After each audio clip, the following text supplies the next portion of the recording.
Your teachers at school are dedicated to helping you acquire knowledge. But are there other individuals outside the classroom who can teach you important things as well? In this selection you're about to read, you'll meet Miss Flower, a woman who acts as a mentor, a wise and trusted counselor or teacher to a young Maya Angelou. Hi, and welcome back.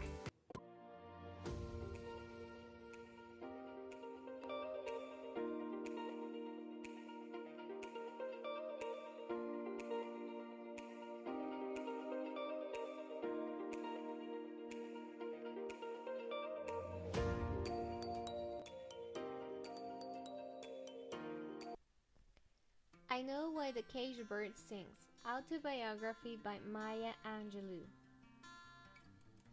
Characterization in autobiography. When describing important individuals they have known, writers of autobiography often make use of the same methods of characterization that fiction writers do. This includes description of a person's physical appearance, examples of the person's speech, thoughts, or feelings, the speech, thoughts, or feelings of other people, the narrator's comments about the person. As you read, look for details that reveal Mrs. Flower's personality traits and ways she influenced the young Angelou. Analyze perspectives. Though autobiographies are written in first-person point of view, they often reflect two different perspectives. That of the writer at the time he or she experienced certain events, that of the writer looking back on these events years later. The author. Marguerite moved south. Maya Angelou was born Marguerite Johnson in St. Louis, Missouri. The name Maya was originally given to her by her older brother Bailey, who called her Maya's sister as a child.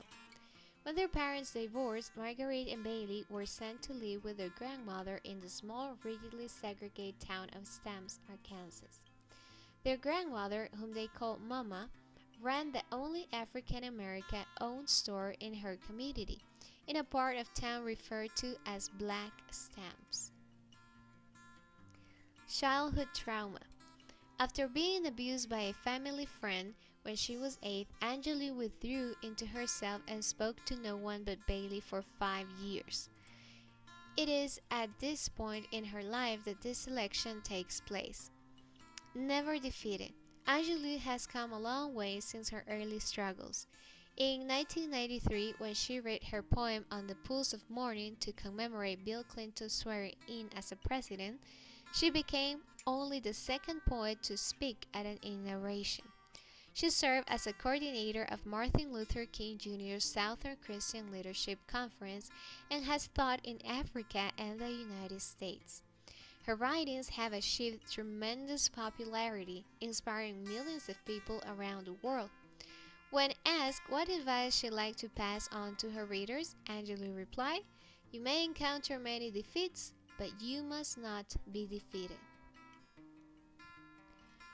Important facts. Angelou was mute for 5 years after a sexual assault.